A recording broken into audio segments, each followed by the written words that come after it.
Hi, welcome to our channel of IGNOU audiobooks, Indira Gandhi National Open University, School of Social Work, SOSW, Master's Degree. Master of Social Work, Counselling, MSWC, First Year. MSW-001 Origin and Development of Social Work. Block-1 History of Social Work, Global Scenario, Unit 1 History of Social Work in the Americas. Able. Introduction. Increasingly, we live in a global village. In this context, international social welfare cuts across national and regional boundaries, with an ongoing emphasis on developing the social resources and mechanisms that are necessary to deal with the human consequences of interrelated social, political, and economic circumstances. Watts, 1995. International social work, then, focuses on the organized practice of the profession in different parts of the world, including the different problems and challenges they face, and the different roles they assume and methods they use to address them. Even within one country, social workers can take on so many different roles that it is hard to define exactly what they do, and what the profession is. As we will see, historical influences in different parts of the world have shaped the specific nature of social welfare and social work. The notions of universal influences, those shaping issues across cultural and national boundaries, and culturally specific ones, characterized by the particular circumstances in any given society, must both be considered in building an understanding of our modern-day profession. In this unit, we will overview factors shaping the evolution of social welfare and social work in selected cities in North and South America. In the process, we will have the opportunity to examine differences that emerge in so-called developed and developing countries, and to look for common ground amongst them. The developmental perspective, as expressed in a 1986 United Nations document on social welfare, is predicated on the maximization of human potential and based on the mobilization of all segments of the population for the resolution of social problems and the attainment of social progress. This new vision of social welfare contrasts sharply with earlier formulations, which focused on enabling certain population groups to overcome what were primarily perceived as individual or group shortcomings. 1995:4. Following its 2005 World Summit, the director of the Division for Social Policy and Development at the UN reaffirmed, quoting from its outcome document, that people have the right to live in freedom and dignity, free from poverty and despair, and that all individuals, in particular vulnerable people, are entitled to freedom from fear and want, with an equal opportunity to enjoy all their rights and fully develop their human potential. Counselling, 2005. It has not always been so, and even today, considerable differences exist across cultures regarding how problems in social welfare should be defined, and how, through social work, they should be addressed. An overview of historical influences within and across cultures may help us understand why. Historical milestones in the development of social work and social welfare. Social work and social welfare in specific societies have developed in the context of broader, global historical influences. Many of these originated in ancient societies of Europe and Asia, and can be traced in time to the period before the Common Era, BCE. Robert L. Barker, 1999, participating in a project sponsored by the National Association of Social Workers, NASW, and the Council on Social Work Education, CSWE, celebrating the first 100 years of professional social work in the United States, provided an overview of these influences, significant dates and events, intended to provide the broadest possible chronology of social work history, 1999, and preceding major developments in the Americas include BCE 2500, the Books of the Dead, Egyptian papyrus scrolls, were placed in many pyramids spelling out a king's duties, including care for the sick, hungry, and homeless. BCE 1750, King Hammurabi, in Babylonia, issued a code of justice requiring that people help each other in times of need. BCE 1200, in Israel, Jewish people are told that their faith requires them to help the poor, elderly, disadvantaged, widows, and orphans. BCE 530, the Buddha, Siddhartha Gautama, teaches that love and charity for others leads to enlightenment. BCE 500, philanthropy, or acts of love for humanity, is introduced in Greece, where citizens are encouraged to donate money for the public good. BCE 300. In China, Confucius declares that humans are bound to each other by gen, expressed through the social act of helping others in need. BCE 300. Prince Asoka of India endows hospitals and shelters for both people and animals. Van Wormer, 2003. BCE 100. The Roman tradition wherein the wealthy provide free or low-cost grain to all citizens is well established. CE 30. Christian teachings emphasize the importance of giving to those who are less fortunate. 400. In India, hospitals, or facilities providing shelter for the poor and disabled, are established. 542. Hospitals similar to those in India are established throughout China and the Middle East, and spread to Europe. 650. Muslims are told that paying zakat, a purification tax, to care for the poor is one of the 5 pillars, duties, of Islam.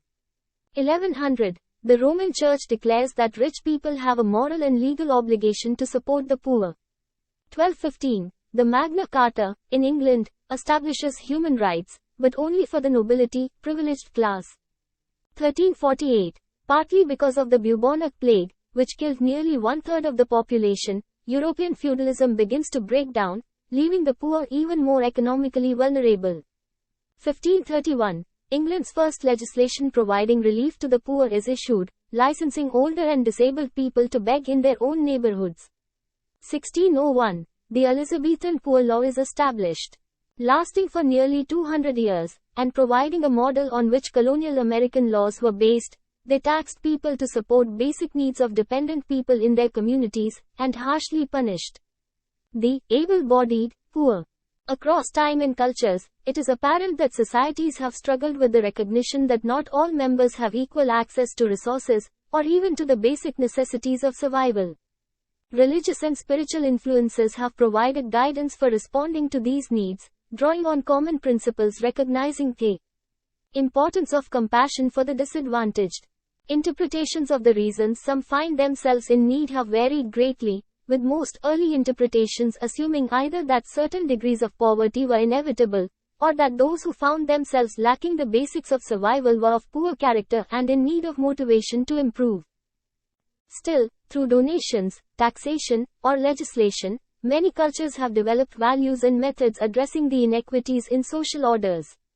Ideas and strategies emerging over time from Asia and Europe shaped the development of social welfare and social work in the New World, where colonial influences competed with indigenous peoples to shape emerging social orders.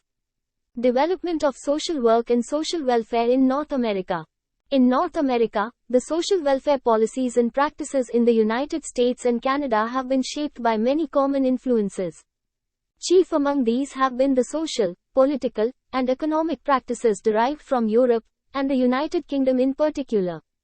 In Canada, French influences also were significant, and led to the development of diverse practices within a common national context. United States of America. Social work education in the United States was formalized a little more than 1 century ago, when the first lectures to persons working with the poor were offered at the School of Social Economics, in Chicago, Illinois. Still, as L. Diane Bernard, former dean of the College of Social Work at Florida State University wrote, "The sick, indigent, orphaned, elderly and destitute have been with us from the start, and the treatment of those in need ranged from cruel to humane depending on the qualities and capacities of those responsible for addressing their needs." 1995:7. As the American colonies became established and began to prosper, the social contexts and problems faced by their citizens also became more complex. Bernard provides an excellent summary of both the context of and response to these problems in the early history of the U.S. Because the population was small and the resources were plentiful in the beginning years, poverty and dependency were viewed as both unusual and temporary.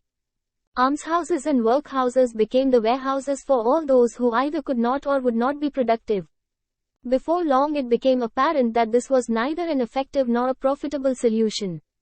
Voluntary societies emerging primarily from religious groups were developed for the relief of various categories of the poor and unproductive. With very limited public provision, the number and variety of these voluntary organizations became extensive, 1995:7. Barker's, 1999, milestones highlight some of the key steps in the evolution of social welfare and social work in what would become the United States of America.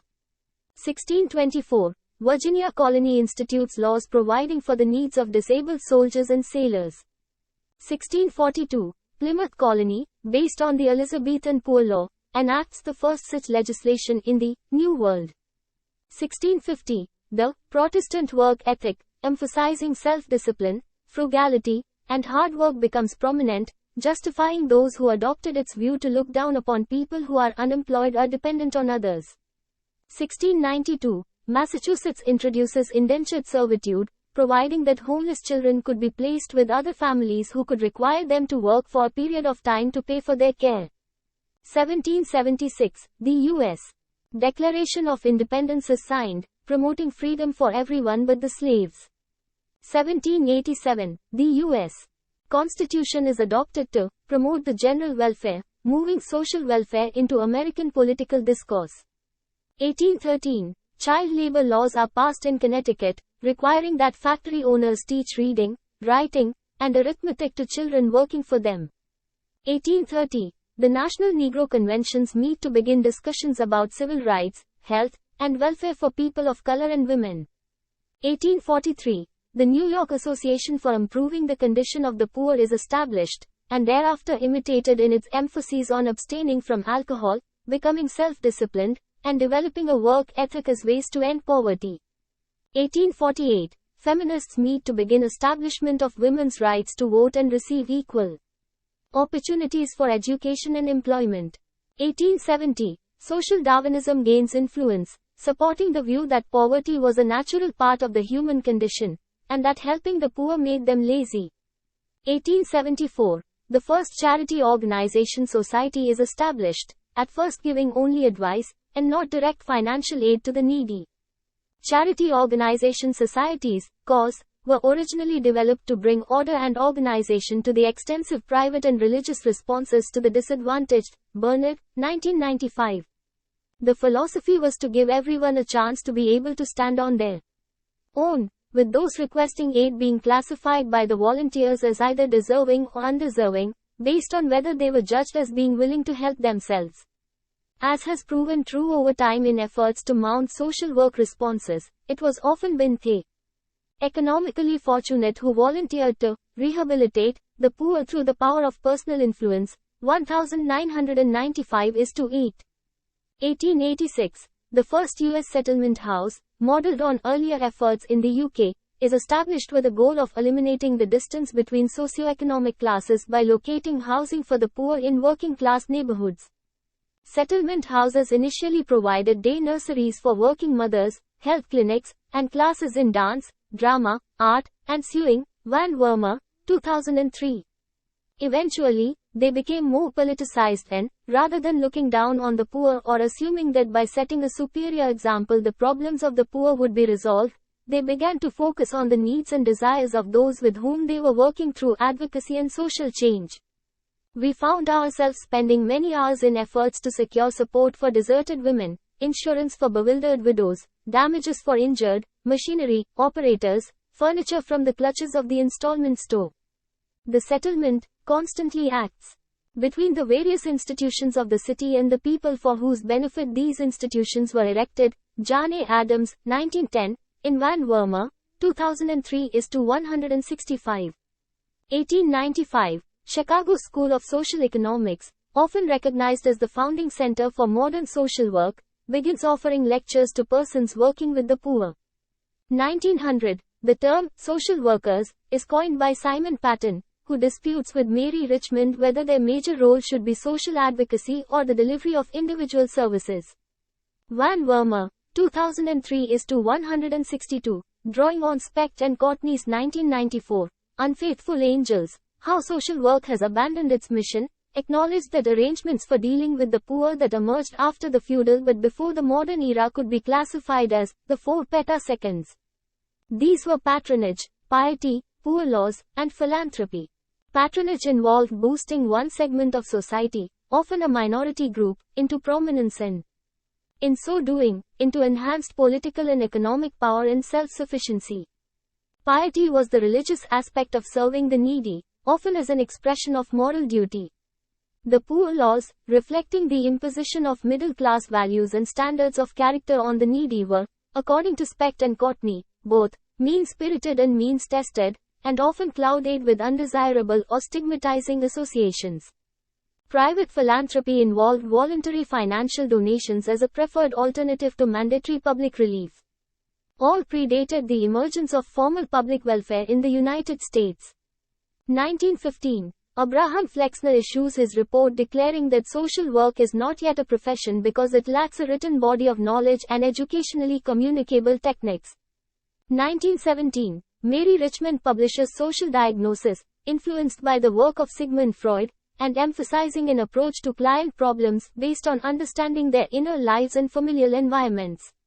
1933. U.S.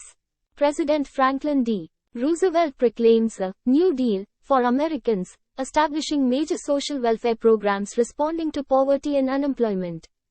1950. The Social Security Act of 1935 is amended to include children and relatives with whom needy children are living, and to aid permanently and totally disabled people. 1955. Rosa Parks, a black woman, refuses to move to the back of a bus in Montgomery, Alabama, sparking the modern civil rights movement.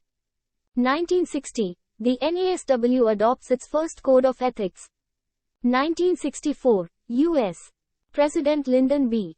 Johnson establishes the Great Society programs, and the Civil Rights Act makes racial discrimination in public places illegal. 1965. More Great Society programs, providing for medical care, the needs of older Americans, and children's education, are established. 1990. The Americans with Disabilities Act makes it illegal to discriminate against disabled people in any business employing more than 15 persons. 1990. The Ryan White Comprehensive AIDS Resources Emergency Act provides funding for prevention, intervention, treatment, and community planning in relation to HIV, AIDS. 1996. President Clinton signs into law the Personal Responsibility and Work Opportunity Reconciliation Act, restricting or eliminating many entitlement programs for poor people, and replacing them with more temporary aid designed to promote independence. A simplified understanding of 20th century social welfare in the U.S. can be summarized as the continuation of debate regarding whether the poor are caught in a trap of their own making, from which they should be required to work their way out, or are casualties of a society where income and opportunities to obtain it are unequally distributed. As Barker's milestones have illustrated, the trend over time has been to provide more forms of social welfare to the disadvantaged, while continuing to struggle with the involuntary distribution of financial resources through taxation. Social workers remain advocates for social change, addressing their clients' needs while providing band-aid solutions to immediate problems and concerns. Canada. Canada shares many historical influences with the United States, and its development has in many ways mirrored major events in its neighbor to the south. As Lightman and Riches wrote, 2000:179, to the outside observer, or even the casual visitor, Canada looks remarkably similar to the United States, modern high-rise buildings standing on wide streets, big expensive cars and refrigerators, and lots of wide open countryside. These similarities, however, are deceptive, as their respective social welfare systems differ substantially. The dynamic tension between these two states aids us in considering whether and how social welfare policies can in fact be indigenized, in a world of multinational corporations, mobile capital, and seemingly irreversible globalization. 2000:180. For Allen, Canadian welfare can be defined most simply as payments to the poor, given as a last resort because they are poor. 1993, S202. Canada has a long history of public welfare programs, jointly funded through public and private sources. Hockmeyer, Kimberly, and Hawkins, 1995. These include programs in health, personal, and social service delivered through federal and provincial governments. Before its establishment as a nation in 1867, social care in English Canada had two major thrusts. One of these, in the Maritime Provinces, was modeled on the English Poor Laws, and the other, in the Upper Canada, now Ontario, placed responsibility for charity on individuals, families, and private charities. Colonial influences played a part in shaping the social welfare context early in the 19th century. Bullets Here and Throughout, adapted from Barker, 1999, and Lightman and Riches, 2000. 1840. Britain abolishes slavery in all its colonies in the Western Hemisphere. 1864. French sociologist P.G.F. Le Play completes the first scientific study on poverty, its extent, causes, consequences, and possible solutions. While the initial development of Canada's social welfare state can be traced to the 30 years following its confederation as a nation in 1867, the idea that the primary function of government is to make a good life possible is as old as Aristotle. Wallace, 1950-383. In Canada, as elsewhere, the Industrial Revolution forced changes in assumptions about self-reliance and independence, as the economy shifted from rural and agricultural to urban and industrial. While frontier conditions emphasized the value of self-reliance, looking down on those who could not provide for themselves as lazy or weak, relatives, friends, or private organizations would at least keep them from starvation. The notion that the Lord helps those who help themselves was considered appropriate from both a religious and economic point of view. 1950-386. Even as it became apparent in the explosion of the urban population that work was not available to everyone who wanted it. As early as 1881, the idea that no one in Canada who was willing to work need want for bread was characterized as an illusion of the past, and support began to develop for the view that government ought to make some provisions for the relief of the poor. The proposal encountered criticism that this would remove opportunity for the exercise of moral virtues such as parental devotion, filial piety, and Christian benevolence, and might also have the unfortunate result of discouraging private alms giving. 1950-387. Churches openly rejected the idea that the state could provide better than they, falling back on the biblical injunction that the poor we have with us always, and, regarding views on the causes of poverty, seeming more interested in the sins of individuals than those of society. 1950. Considerations regarding whether social welfare could be addressed exclusively through family and community, as compared to the larger state, first took form in the debate over mandatory, publicly funded schools.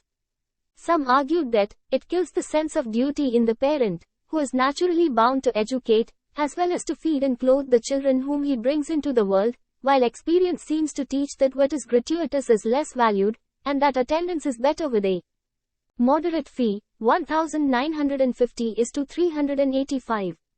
Over time, responsive in part to European advances in social welfare, attitudes began to change. It was fitting, people came to believe that government should intervene to prevent men and women from dying of hunger in the street, whether or not their destitution were their own fault. 1950-391. The demand for radical reform gathered momentum by 1900, calling for state action to combat problems in old age, unemployment, poverty, and labor relations, and setting the stage for the emergence of professional social work. Here again, the Canadian experience was influenced by developments in the U.S. 1919, the 17 schools of social work in Canada and the U.S. formed the first organization promoting uniform standard for education and training, eventually named the Council on Social Work Education in 1952. 1926, the Canadian Association of Social Workers, CASW, is founded. The period of compensatory liberalism, Eden and Mollett, 1993, from 1941 to 1981, saw the construction of Canada's domestic social welfare net. During this time, Canada differed from the US in paying more attention to social welfare and issues related to distribution of income. It co-occurred with a global economic expansion following World War II, lasting from 1950 to 1974, and was largely a period of national growth. At the same time, an indirect consequence of the industrial base for the economy was the displacement of those left behind in the workforce. Ultimately, concern for their needs must be confronted. 1935, the Canadian welfare state begins, in the height of the Great Depression, with passage of the first unemployment insurance legislation, becoming, in 1940, the Unemployment Insurance Act. 1943, The Mars Report formalizes guidelines for the Canadian post-war welfare system. 1944, the National Housing Act is established. 1945, Family Allowances, a system of universal, non-taxable child benefits payable to the mother, is passed. 1952, Old Age Security, OAS, is introduced, providing universal, non-taxable benefits to every senior over age 65 who meets residency requirements. Among these programs, children's benefits were paid at modest levels, never intended to be sufficient to raise a child, while payments to seniors were more substantial and, when combined with related benefits, were designed to keep Canadians whose own resources were inadequate out of serious poverty, Lightman and Riches, 2000. The 1950s saw modest progress, mainly through provision of healthcare through hospitals. Services of the welfare state peaked in the 1960s with the provision of three key programs. 1965-66, three key programs, the Canada Pension Plan, CPP, the Canada Assistance Plan, CAP, and Medicare set the high water mark for social welfare provision. The CPP was publicly funded, drew on funds contributed by the future beneficiaries, and was based on work history, with benefits based on the average industrial wage. The CAP was Canada's basic public assistance program. Eligibility was formally determined on the basis of need alone, meaning that benefits were an absolute right, rather than a conditional entitlement. Workfare, requiring demonstration of effort in return for benefits, was prohibited, Lightman and Riches, 2000. Medicare offered universal coverage of all services deemed medically necessary to all Canadian residents without user fees. Consumers have complete freedom to choose their own doctors, and to change them at will. The issue of food poverty, people being unable to acquire enough food to meet their basic nutritional needs, returned to Canada in the 1980s with the rise of food banks, Lightman and Riches, 2000.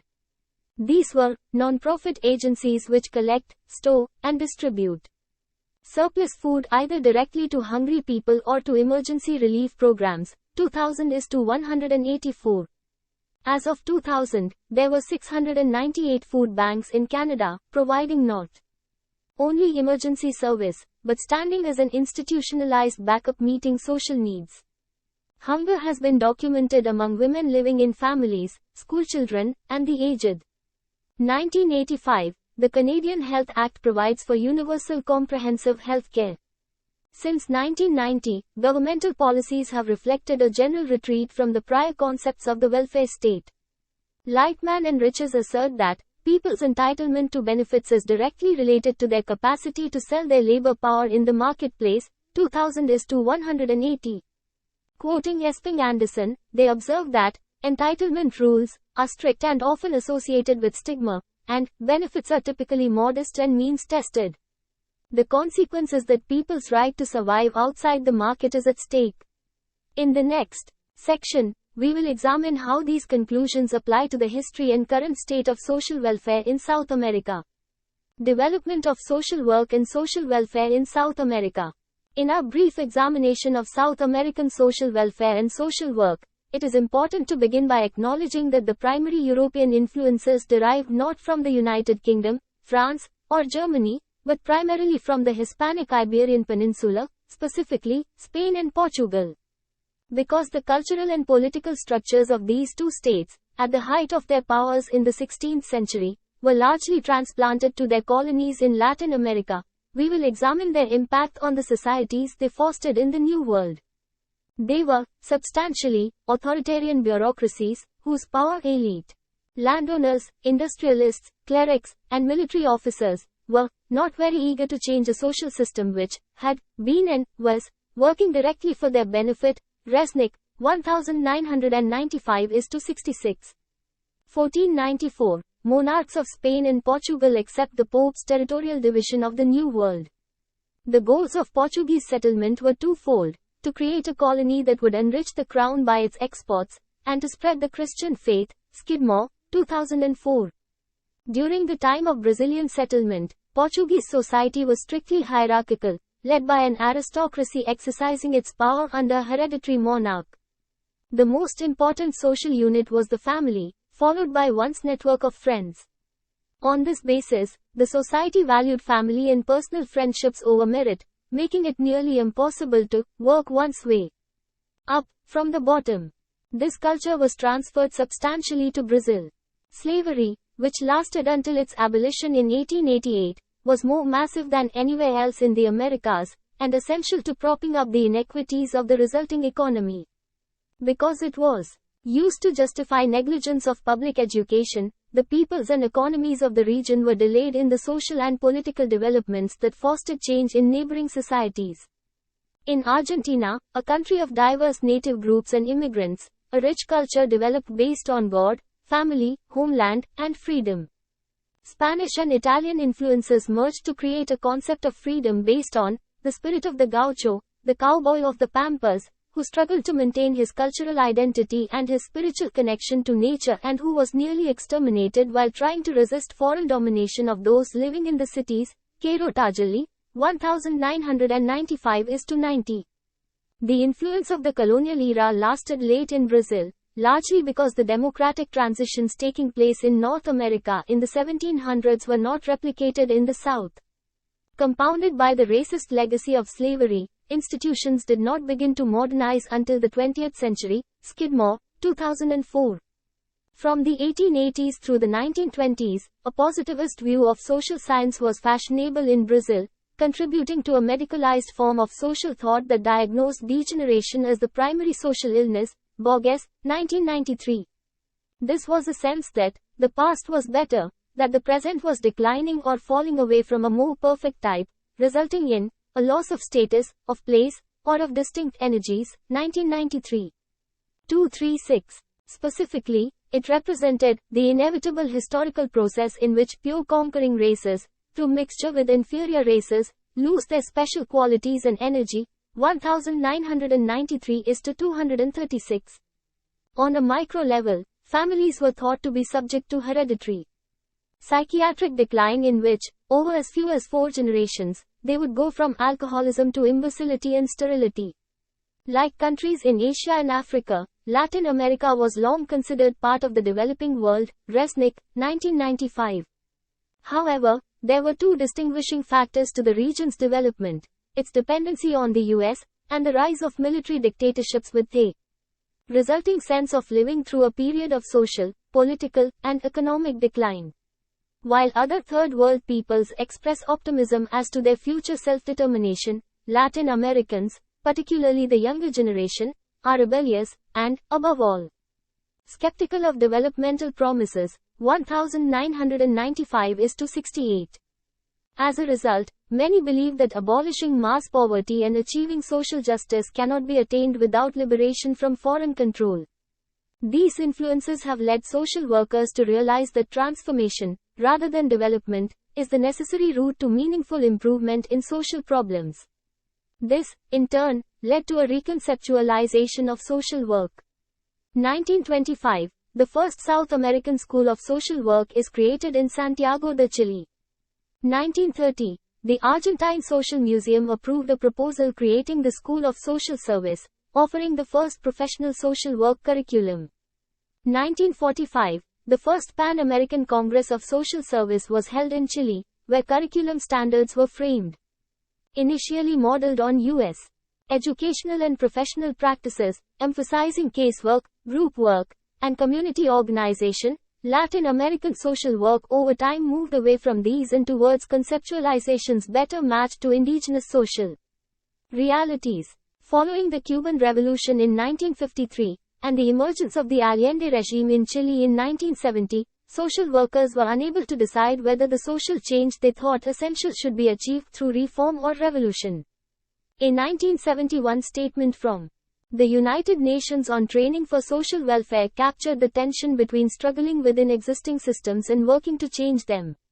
Social work, and consequently social welfare, must be freed from dependence on imported conceptions and techniques. It must further revolutionary change in social structures and power relationships, rather than limit itself to helping its clientele to function better with a non-viable social environment. In Resnick, 1995:72. Between the mid-1960s and the mid-1970s, acknowledged in social work education as the Reconceptualization, period. Latin America stopped searching for answers from Europe and the US, and engaged in the discovery of its own authentic potential to become a free continent. Cairo Tajalli, 1995. From this perspective, two basic schools of thought emerged: the functionalist and the historical materialist. Resnick, 1995. Functionalists argued that the social workers should contribute to the development of their countries and the achievement of social equilibrium by attempting to eliminate social problems and dysfunctions. Historical materialists argued that the role of social workers is to help the poor overcome their oppression and marginalization, partly through Brazilian educator Paulo Freire's notion of conscientization, and awakening of consciousness. Essentially, this implies gaining a realistic awareness of one's place in nature and society, developing a sense of one's own dignity, and using critical assessment and logical action to achieve transformation. 1976. Military rule ensues in Argentina, leading to the abduction, torture, and killing of more than 12,000 citizens. The report from the National Commission on the Disappeared indicates that many of those who were taken were blue-collar workers, 32%, white-collar workers, 17.9%, professionals, 10.7%, and teachers, 5.7%. As expected, there was no tolerance for the previous conceptualization of social work within the new social order. Many social work educators, as well as practitioners, were dismissed from their educational positions, persecuted, jailed, or killed, while others moved to other parts of the world. Cairo Tajalli, 1995 is to 98-99. 1978. The Argentine Council on Social Service Education is created. Since 1983, after many years of military repression and governmental control, social work has been in a period of professional and educational reorganization. The quadruple-digit inflation and negative economic growth rates in Argentina, coupled with massive foreign debt, have led some social work educators to question the whole concept of freedom within the economic restrictions imposed by foreign lenders. In 1985, 4 out of 10 Latin Americans live below the poverty line. Still, in 1992, Maria Lorena Molina, president of the Latin American Association of Schools of Social Work, proposed that professors speak up against economic, political, and social injustice, both within and outside the classroom, and create appropriate conditions for students to get adequate knowledge and values in order to commit themselves to the search for human dignity and equality, without discrimination regarding diversity. Resnick, 1995 is to 79. Social work and social welfare continue to be at the core of tensions in creation and maintenance of just societies, and in the equitable distribution of resources to meet basic human needs. Conclusion. The history of social work and social welfare in North and South America share common histories in that both were largely shaped by European influences. These, in turn, arose in part in ancient Asian and Middle Eastern traditions. On both continents of the New World, colonial influences helped define the nature of well-being, and prescribed responses for inequities that emerged in the distribution of social resources.